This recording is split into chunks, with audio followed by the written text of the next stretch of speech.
नमस्कार दोस्तों, स्वागत है आपका डायनेमिक डीके में। Daily news with Dinesh Kumar के आज के वीडियो में हम बात करने वाले हैं 8 जुलाई 2020 की इंपॉर्टेंट न्यूज़ के बारे में। दोस्तों, आज की खबरें और वीडियो के लास्ट में कवर किए जाने वाले इंपॉर्टेंट और इंटरेस्टिंग स्टैटिस्टिक फैक्ट्स को जानने के लिए इस वीडियो को पूरा देखिएगा। पहले बात करते हैं आज के वीडियो के की अट्रैक्शंस के बारे में। हमारे आज के वीडियो में World Health Organization, Indian Council of Medical Research, UNICEF, Centre for Cellular and Molecular Biology, Central Board of Secondary Education, University Grants Commission, FICCI Frames, the Central Board of Indirect Taxes and Customs, Central Revenues Control Laboratory, Bombay Stock Exchange, National Stock Exchange, World Bank, Antyodaya Anna Yojana तथा National Federation of Blind of India का जिक्र आया है, जिसे मैंने इनके brief introduction के साथ स्लाइड्स में ही अलग कलर में हाईलाइट कर दिया है। तो इनके बारे में जानने के लिए आप वीडियो की स्लाइड्स को ध्यान से देखिएगा। चलिए वीडियो शुरू करते हैं। पहले बात करते हैं कोविड-19 पर अपडेट की। भारत प्रति 10 लाख जनसंख्या पर कोविड-19 के रोगियों की सबसे कम संख्या वाले देशों में से एक है। स्वास्थ्य मंत्रालय ने बताया कि वर्ल्ड हेल्थ ऑर्गेनाइजेशन की स्टेटस रिपोर्ट के अनुसार भारत में पर 10 लाख की जनसंख्या पर लगभग 505 कोरोना के मरीज हैं, जबकि वर्ल्ड की जो एवरेज है वो 1453 से अधिक है। तो हमारे यहाँ पर 1/3 के आसपास है पूरी दुनिया के मुकाबले। भारत में इस इन्फेक्शन से मरने वालों की संख्या प्रति 10 लाख पर लगभग 14 है, जबकि वर्ल्ड की जो औसत है वो इससे 4 गुना अधिक लगभग 68 है। मंत्रालय ने कहा कि भारत ने इस महामारी से प्रभावी तरीके से निपटने के लिए अस्पतालों में बुनियादी सुविधाओं में काफ़ी विस्तार किया है। इनमें ऑक्सीजन, आईसीयू और वेंटिलेटर की सुविधाएं शामिल हैं। अब तक देश में 1200 से अधिक कोविड अस्पताल, 2611 कोविड स्वास्थ्य देखभाल केंद्र और 9909 कोविड उपचार केंद्र हैं। पिछले 24 घंटे के दौरान 15,515 रोगी स्वस्थ हुए हैं। स्वस्थ होने वालों की दर है जो बढ़कर 61.13% हो गई है। वर्तमान में 2,59,000 से अधिक लोगों का इलाज चल रहा है। प्रतिदिन 2 लाख से अधिक नमूनों की जांच की जा रही है और पिछले 24 घंटों के दौरान 2,41,000 सैंपल की टेस्टिंग की गई। देश भर में सैंपल की टेस्टिंग की जो संख्या है वो 1 करोड़ 2 लाख से अधिक हो चुकी है। यानी कि हमारे यहाँ पर अब तक 1 करोड़ 2 लाख से अधिक सैंपल टेस्ट हो चुके हैं। कोविड-19 महामारी की रोकथाम के लिए स्वदेशी टीका कोवैक्सीन भी वैश्विक दौड़ में शामिल है। Indian Council of Medical research ने देश के 12 चिकित्सा संस्थानों को पत्र लिखकर इच्छुक वॉलंटियर्स से मनुष्य पर टीके का परीक्षण का पहला चरण शुरू करने का आग्रह किया है। ICMR ने भारत बायोटेक इंटरनेशनल लिमिटेड के साथ मिलकर यह टीका तैयार किया है, जबकि जाइडस कैडिला नाम की कंपनी जायकोव डी नाम का टीका तैयार करने में लगी है। तो हमारे यहाँ पर अभी 2 दवाओं को ही ह्यूमन ट्रायल की परमिशन मिली है। हाल ही में भारत के ड्रग कंट्रोल जनरल ने कोवैक्सीन और जाइकोव डी को ह्यूमन ट्रायल की मंजूरी दी थी। भारतीय वैक्सीन के निर्माताओं द्वारा यूनिसेफ जैसी वर्ल्ड लेवल की संस्था की कुल आपूर्ति का 60% हिस्सा मुहैया कराया जाता है। दुनिया भर में 140 से अधिक कोविड-19 के टीकों पर अलग अलग फेजेज में शोध जारी है। दोनों भारतीय वैक्सीन का परीक्षण 1125 स्वास्थ्य वॉलंटियर्स भी किया जाना है, यानी 1125 लोगों पर इसका टेस्ट होगा। टीकों का मूल्यांकन सुरक्षा, प्रतिरक्षण क्षमता और अन्य मानकों पर किया जाना है। पहले चरण के लिए परीक्षण के लिए प्रस्तावित जो आयु समूह होगा वो 18 से 55 साल और सेकंड फेज के लिए 12 से 65 साल तय किया गया है। यानी कि एक बहुत बड़ी प्रोसेस होती है, उसके बाद ही कोई दवा जो है उसको मार्केट में आने की परमिशन मिलती है। हैदराबाद में centre for Cellular and Molecular biology, इसके निदेशक डॉक्टर राकेश मिश्रा ने लोगों से कहा है कि टीका विकसित होने के बावजूद कोविड-19 इन्फेक्शन से बचने के लिए सावधानी की ज़रूरत है, तो इसमें हमें ढील नहीं देनी चाहिए। नेक्स्ट खबर है, झारखंड में रांची जिला प्रशासन ने वरिष्ठ नागरिकों की आवश्यकताओं को पूरा करने के लिए एक हेल्पलाइन के जरिए सुरक्षित दादा दादी नाना नानी कैंपेन शुरू किया है। प्रधानमंत्री नरेंद्र मोदी ने अनलॉक 1 शुरू होने से पहले लोगों से अपील की थी कि वे अपने बुजुर्गों की देखभाल के लिए हर प्रकार से प्रयास करें, और रांची प्रशासन का यह अभियान इस दिशा में एक बड़ा कदम है। रांची जिला प्रशासन द्वारा शुरू किए गए सुरक्षित दादा दादी और नाना नानी अभियान में शहर के प्रतिष्ठित प्रबंधन संस्थान Xavier institute of social services के 20 बच्चों ने अपनी स्वेच्छा से बुजुर्गों का ख्याल रखने और उन तक जरूरी सेवाएं पहुंचाने के लिए सहयोग देने की सहमति जताई है। रांची के उपायुक्त राय महिमापत रे ने आकाशवाणी से बातचीत में बताया कि नीति आयोग की ओर से शुरू किए गए इस अभियान में जिले के हमारे वरिष्ठ नागरिकों के लिए एक सुरक्षित और संवेदनशील माहौल बनाना बेहद जरूरी था।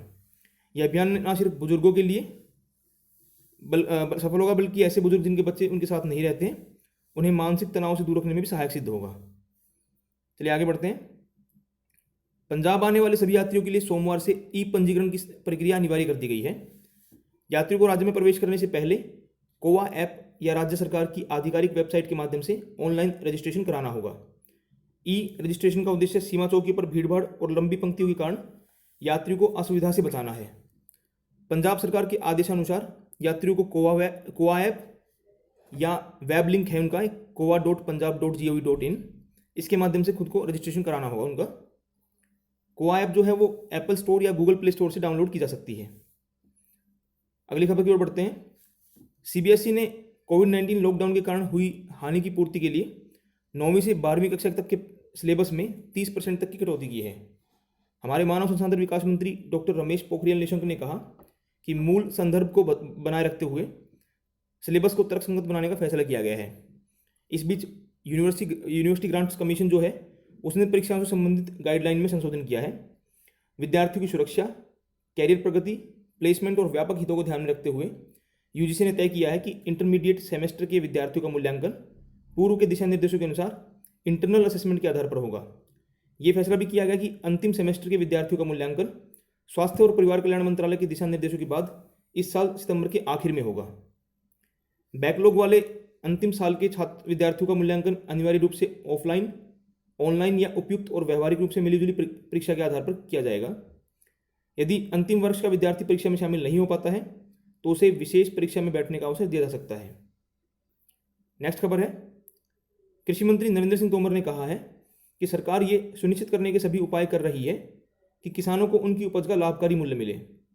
वे कल उत्तर प्रदेश के बदायूं में कृषि विज्ञान केंद्र के प्रशासनिक भवन की आधारशिला वीडियो कॉन्फ्रेंस के जरिए रख रहे थे। उन्होंने कहा कि 2 नए अध्यादेश लागू होने और कृषि क्षेत्र में अन्य कानूनी सुधार किए जाने से किसान अब अपनी उपज देश के किसी भी हिस्से में लाभकारी मूल्य पर बेच सकते हैं। श्री तोमर ने कहा कि Farmers Agreement on Price Assurance and Farm Services Ordinance 2020 से किसान अपनी उत्पादन लागत की प्राप्ति की गारंटी के प्रति आश्वस्त हुए हैं। श्री तोमर ने किसानों द्वारा मिट्टी की जांच पर ध्यान देने, उर्वरकों के अत्यधिक इस्तेमाल से बचने और सिंचाई में पानी की किफ़ायती इस्तेमाल और उत्पादकता में वृद्धि सुनिश्चित करने में किसान विज्ञान केंद्रों की भूमिका के महत्व पर जोर दिया। नेक्स्ट खबर है। सूचना और प्रसारण मंत्री प्रकाश जावड़ेकर ने कल कहा कि अनलॉक के चरण में फिल्म निर्माण के कार्य में तेजी लाने के लिए सरकार जल्द ही स्टैंडर्ड ऑपरेटिंग प्रोसीजर जारी करेगी। उन्होंने कहा कि सरकार टेलीविजन धारावाहिक, फिल्म निर्माण, एनिमेशन और गेमिंग को गति देने के लिए रियायतें देने पर भी विचार कर रही है। श्री जावड़ेकर फिक्की फ्रेम्स उसके 21वें सेशन को संबोधित कर रहे थे। भारत में तैयार की गई विषय वस्तु दुनिया भर के 150 से अधिक देशों में देखी जाती है और मीडिया और मनोरंजन के क्षेत्र में भारत की सॉफ्ट पावर का प्रयोग किया जाना चाहिए। अगली खबर है। केंद्रीय अप्रत्यक्ष कर और सीमा शुल्क बोर्ड ने केंद्रीय राजस्व नियंत्रण प्रयोगशाला CRCL इसमें कई नए और आधुनिक जांच उपकरण लगाए हैं। वित्त मंत्रालय ने एक बयान में बताया कि इससे सीमा शुल्क की जांच क्षमताओं में इजाफा होगा और आयात निर्यात होने वाली वस्तुओं को तेजी से मंजूरी मिलेगी।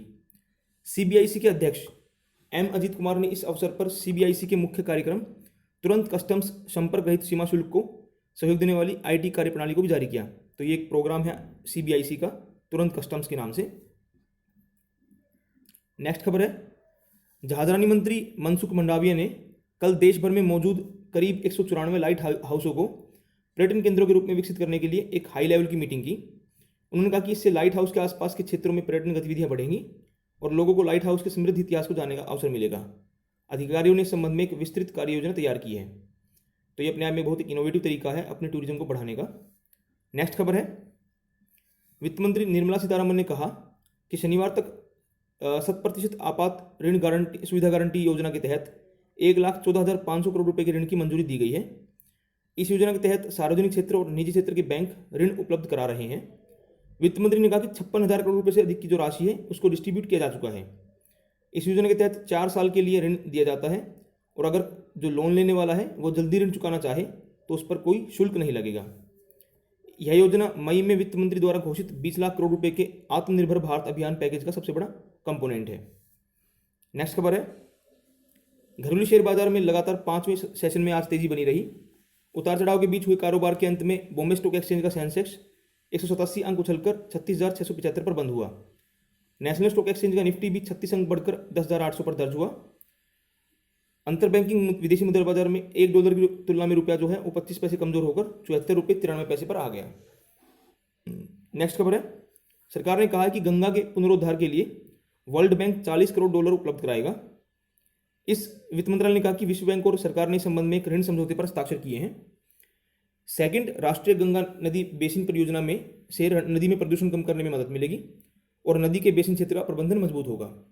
इस क्षेत्र में लगभग 50 करोड़ के आसपास लोग रहते हैं। नेक्स्ट खबर है, दिल्ली हाईकोर्ट ने अंत्योदय अन्न योजना या खाद्य सुरक्षा योजना में दृष्टिबाधितों सहित अन्य दिव्यांगजनों को शामिल करने हेतु सभी राज्यों और केंद्र शासित प्रदेशों को निर्देश देने की मांग करने वाली एक याचिका पर सुनवाई करते हुए कल केंद्र को नोटिस जारी किया। राष्ट्रीय दृष्टिबाधी महासंघ जो है उसके महासचिव संतोष कुमार रूंगटा ने मीडिया को बताया कि महासंघ ने कोर्ट में इस संबंध में एक PIL दाखिल की है। इस PIL में मांग की गई है कि खाद्य सुरक्षा योजना के लाभार्थियों में से कम 5% लोग जो हैं वो दिव्यांग होने चाहिए। दोस्तों ये थी आज की खबरें। बात करते हैं आज के स्टैटिक फैक्ट्स के बारे में। आज 8 जुलाई है। 8 जुलाई 1497 को 1497 को वास्को डी गामा भारत 4 जहाज़ों में लिस्बन से भारत की यात्रा के लिए रवाना हुआ। वो लगभग साल भर बाद 20 मई 1498 को साउथ इंडिया के कालीकट पर पहुंचा था। तो ये पहला यूरोपियन था जो कि वाटर रूट के जरिए यूरोप से इंडिया आया था। 8 जुलाई सन 1800 को अमेरिका के डॉक्टर बेंजामिन वाटरहाउस ने अपने बेटे को स्मॉल पॉक्स से बचाने के लिए पहली काउ पॉक्स वैक्सीनेशन दी। 8 जुलाई 1889 को अमेरिका का फेमस जो न्यूज़पेपर है वॉल स्ट्रीट जर्नल, उसका प्रकाशन शुरू हुआ। इसे 3 लोगों चार्ल्स डो, एडवर्ड जोन्स तथा चार्ल्स बग्स ट्रेसर ने शुरू किया था। 8 जुलाई 1913 को अमेरिका के अल्फ्रेड कार्लटन गिलबर्ट को उन द्वारा बनाए गए खिलौने इरेटर सेट के लिए पेटेंट प्राप्त हुआ। ये बड़ा फेमस खिलौना है जिसके लिए उनको पेटेंट मिला था। 8 जुलाई 1979 को 1979 को वॉयेजर 2 ने जुपिटर के एक सैटेलाइट एड्रेस्टा की पहली फोटो ली थी। 8 जुलाई 2017 को यूनेस्को ने एरिट्रिया की राजधानी अस्मारा को एक वर्ल्ड हेरिटेज साइट घोषित किया था। ये अफ्रीका में एक कंट्री है एरिट्रिया। 8 जुलाई 1914 को वेस्ट बंगाल के मुख्यमंत्री रहे ज्योति बसु का जन्म कोलकाता में हुआ।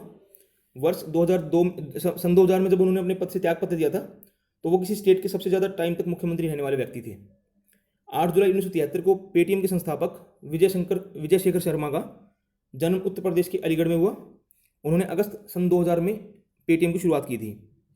8 जुलाई सन 2007 को भारत के 8वें प्रधानमंत्री चंद्रशेखर की डेथ 80 साल की आयु में हुई। तो दोस्तों ये थी आज की खबरें और स्टैटिक फैक्ट्स। मुझे उम्मीद कि आपको वीडियो पसंद आया होगा। Please hit the like button, subscribe to my channel, share this video with all your friends and don't forget to press the bell icon. Thank you दोस्तों, बाय।